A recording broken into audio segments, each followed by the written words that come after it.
Yes, leo ni siku nyingine tena, karibu sana tuzungumze soka. Brother Dominic Salamba, vipi? Mimi niko vizuri ndugu yangu. Heri ya mwaka mpya. Na wewe pia hivi toka mwaka mwanzo tujaonana eh? Tujaonana. Kwa mmekula wali pekee na kina Mani. Yes. Leo brother, bwana, mbali na kuwa heri ya mwaka mpya, mwaka jana bwana umetusupport sana. Kwanza kabla ya kuanza interview bwana, sisi tuna zawadi yetu ndogo ambayo tumekuletea leo. Alafu baada ya hapo tutaongelea tetesi za usajili kama vile ambavyo wadau wetu kila siku wanakisikiliza au wanataka kujua. Yes, zawadi yetu bwana ni hii hapa. Hii imetoka Mtita TV. Shukran sana. Natarajia kupata kitu kama hiki. Of course ni watu ambao nimefanya na nyinyi kazi kwa muda wa mwaka mzima. Na Mr. Mtita ni ndugu yangu, brother wangu ambaye tumekuwa tukishirikiana, tunawasiliana. Na hii ni familia yangu. Unajua tena mimi na Mtita ni familia. Ndio maana wakati wote nimekuwa nikitoa privilege kwa wakati wote. Hata nyinyi mtakuwa ni mashahidi. Na nafanya si kwa sababu pengine kwa namna nyingine yote isipokuwa kwa sababu ni rafiki yangu, ni ndugu yangu ambaye tumekuwa tukishirikiana. Kwa hiyo ninapoona mnazidi kuendelea, mimi najisikia fahari, lakini pia ni miongoni mwa mashabiki ambao nimekuwa nikifuatilia. Nafanya na nyinyi pia nafuatilia. Kwa hiyo kwa zawadi hii nipende kumshukuru, lakini pia nipende kuwashukuru na nyinyi na tutazidi kushirikiana. Ni mwaka mpya, naamini kwamba kuna vitu vingi ambavyo watu wengi wangetamani kuvifahamu kutoka kwenu, na niwaambie tu mashabiki wa soka kwamba ukitaka habari za uhakika basi fuatilia Mtita, kwa sababu ni sehemu ambayo unapata habari ambazo za uhakika kwa haraka na ambazo zinakuwa zimethibitika. Kwa hiyo wewe shabiki, cha kufanya ni kuendelea kusubscribe kwenye Mtita TV ili uwe miongoni mwa watu ambao wanahabarika katika bora wale juu. Kipekee ni washukuru sana kwa hiki ambacho mmeweza kunipatia. Mungu awabariki. Sasa tumepokea brother. Unaweza kufungua tu pia. Inawezekana mtu anajiuliza humu kuna nini humu tena? Kuna kitu gani tena humu? Fungue hapa. Ili watu waweze kuona. Watakuwa wanajisikia hivi. Sasa. Yaani hapa nafungua zawadi ambayo nimepewa. Hii ni zawadi ambayo nimepewa kutoka Mtita. Hao jamaa sio wabaishaji. Nimefanya kazi na online nyingi sana. Ni miongoni mwa wachambuzi ambao nimefanya interview nyingi katika mwaka huu. Kweli. Kupitia vituo vingi sana, lakini kituo hiki ambacho kimeweza kunikumbuka. Na wanasema zawadi sio deni. Lakini binafsi ninawashukuru kwa sababu sikutarajia kupata kitu kama hiki. Lakini kwa upendo wao na kuona kwamba nimekuwa na mchango kwao, basi wameweza kunizawadia. Kwa hiyo mimi hapa ndo nafungua kama unaweza ukaona hivi. Kwa hiyo unazidi kuangalia ili uweze kuona ni kitu gani. Yes. Bwana, hii ndio zawadi ambayo nimeipata kutoka Mtita.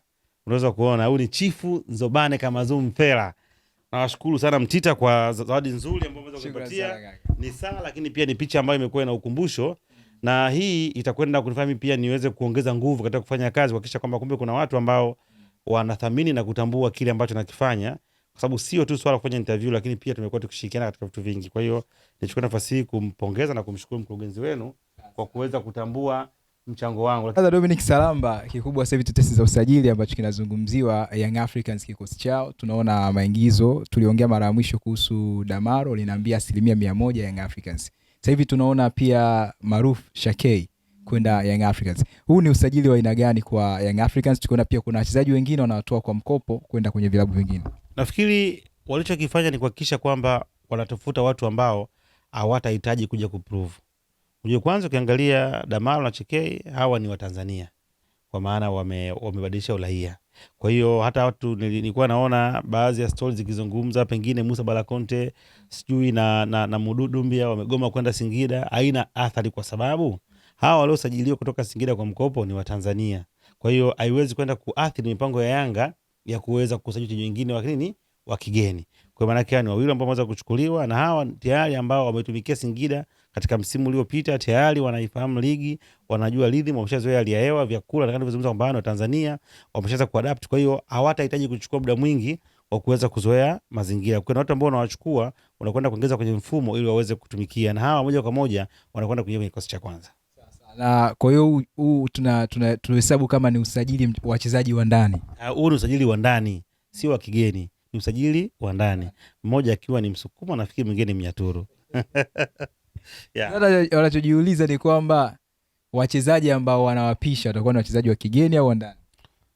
Kwa maana ya kwenye kikosi leo niliweza kutoa kikosi cha yani kidogo tu niweza kuweza kuposti na nimeona mitazamo watu wengi, na nitachukua nafasi hii kuweza walau kuweza kuelezea kwa nini nilikuwa nimeandika kikosi, na nimeona comment ziko nyingi sana ambazo watu wameweza kuzitoa pale. Niliweza kusema kwamba kikosi changu kwa haraka haraka kilikuwa kina maingizo yafuatayo.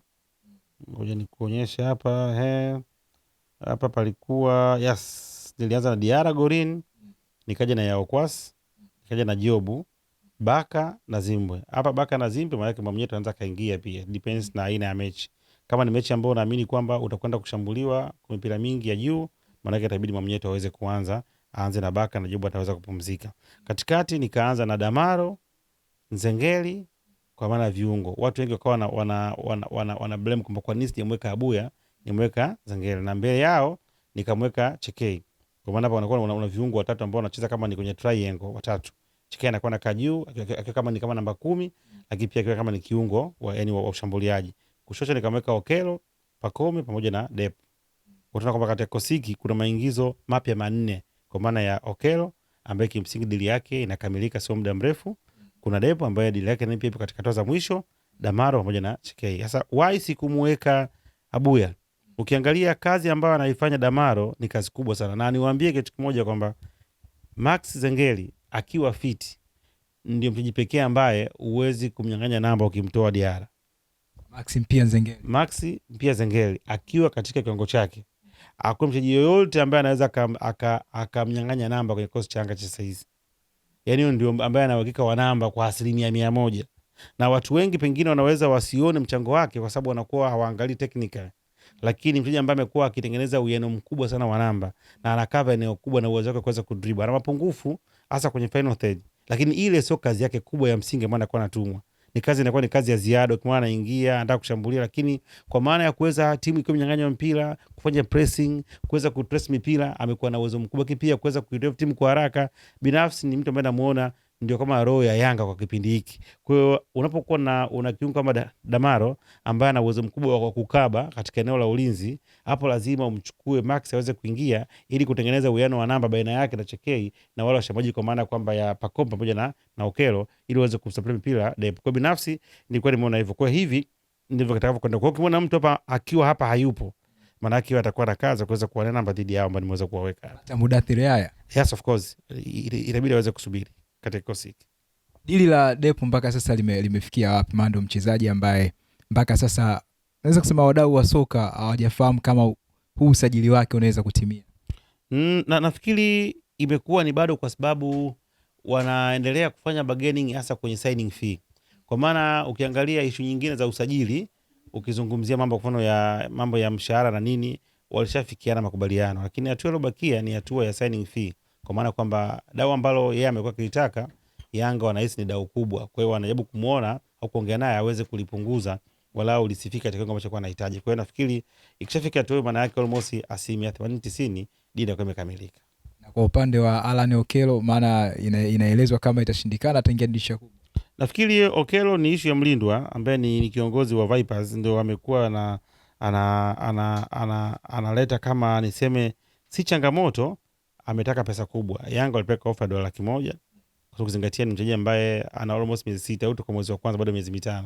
Kwa hiyo ilikuwa ni option kwamba either aweze kungangania wamwache aje kwenye dirisha kubwa au aondoke afu awachie Vipers kitu. Kwa hiyo nafikiri wapo katika mazungumzo ambayo ya kumalizia, na kwa muda wote kuanzia wiki inaanza Jumatatu, Yanga wanaweza kumtangaza, kwa sababu hata baadhi ya watu wengine na nyota wengine wameendelea kushauri kwamba aweze kuachiwa akatafuta changamoto mpya. Kwa hiyo ni deal ambayo ipo katika hatua za mwisho. Musa Balakonte, Dumbia, Celestine Ekua, Andy Boyeli, tunaweza kusema ni usajili ambao umeshindwa kuendana na kasi ya Young Africans kutokana na kile ambacho kinachoelezwa kwamba wengine watarudi kwenye klabu yao, kwa mfano Andy Boyeli, lakini hao wengine watapelekwa kwa mkopo vilabu vingine. Nafikiri kuna vitu viwili. Kuna kufeli kusajili na kuna kufeli kuklik kwa mchezaji. Unapokuwa unasajili, unaangalia profile, unaangalia records za mchezaji na kiwango ambacho yuko nacho. Hicho ambacho Yanga walikifanya. Waliangalia bora ambao walikuwa nao wachezaji. Kwa hiyo walikuwa wamepiga kete nzuri. lakini kuja kwenye wachezaji wenyewe wameshindwa kuadapt mazingira kwa haraka. Kwa hiyo imewafanya waweze kuwa nje ya kikosi, na timu kubwa zina muda wa kusubiri.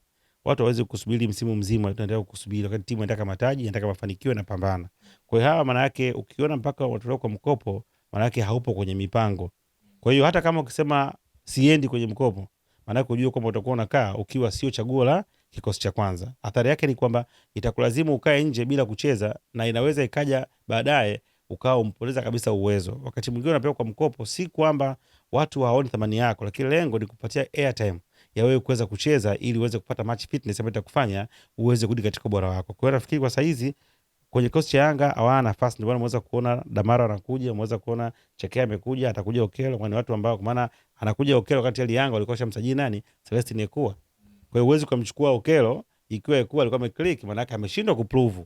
Ndio maana anamchukua Okelo aje kwa nafasi yake. Unaelewa? Uwezi ukamchukua Chekea wakati ulikuwa na Modumbia, maana yake ameshindwa kuprove, ndio maana anamchukua mtu kuja kumsaidia.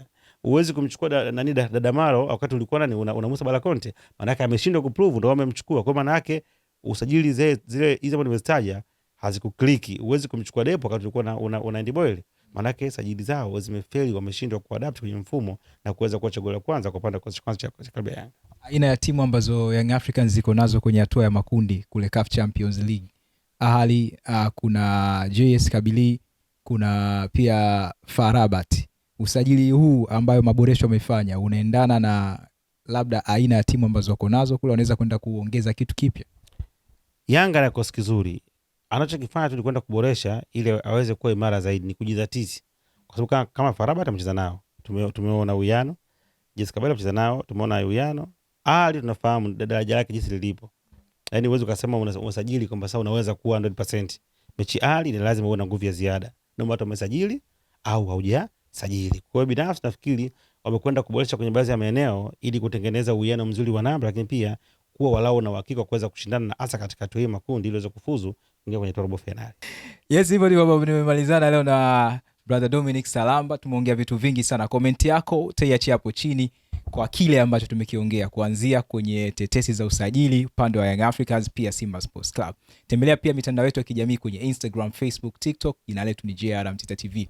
Tembelea pia page yetu kule kwenye Facebook na Instagram ya Unisex Saloon, JNR Mtita Unisex Saloon, kupitia @officialJRMtita_unisex. Brother Salamba hapa ameongea vitu vingi sana. Sasa wewe ni nani? Nenda pale kwenye Instagram page uweze kuona ubora wa saluni zetu, uweze pia kujionea wahudumu wetu wakitoa huduma pale, vifaa ambavyo vinatumika pia kutolea huduma.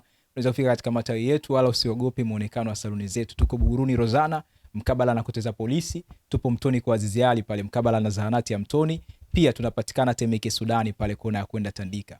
Kwa wakazi wa Kigamboni, fika pale Kigamboni Kibada shule mkabala na shule ya msingi Kibada, au pale Mikwambe Mali Asili Kigamboni, na pia Tuangoma pale kwa Sako. Uwe na siku njema. Ni kweli hoteli nyingi umeshafika na umeshapata huduma zao, lakini nikuulize, je, umeshawahi kufurahia na kuenjoy kwa kupata huduma nzuri na bora zaidi kutoka Brand Hotel? Usijali wala hujachelewa. Brand Hotel ndio mabingwa kutoa huduma bora zaidi. Ni hoteli ya kifahari inayopatikana mkoa wa Dodoma, yenye mandhari nzuri ya kuvutia. Ufikapo Brand Hotel utapata huduma bora ya malazi, vyakula vizuri vya Kiafrika na vya kimataifa, vinywaji vya aina zote, free breakfast, free wifi, free swimming pool, vyumba vya kisasa vyenye huduma tofauti tofauti vitakavyofanya siku yako iwe nzuri na ya kipekee. Pia tuna kumbi za kisasa kwa ajili ya mikutano na shughuli mbalimbali, garden nzuri ya kuvutia kwa ajili ya kupumzika na kupiga picha. Tunapatikana Kisasa, Dodoma, Tanzania. Fanya booking online kupitia booking.com. Tunapatikana kwa simu namba 0773467756. Email brandhotel14@gmail.com. Brand Hotel, tunaamini kwenye ukarimu na huduma bora.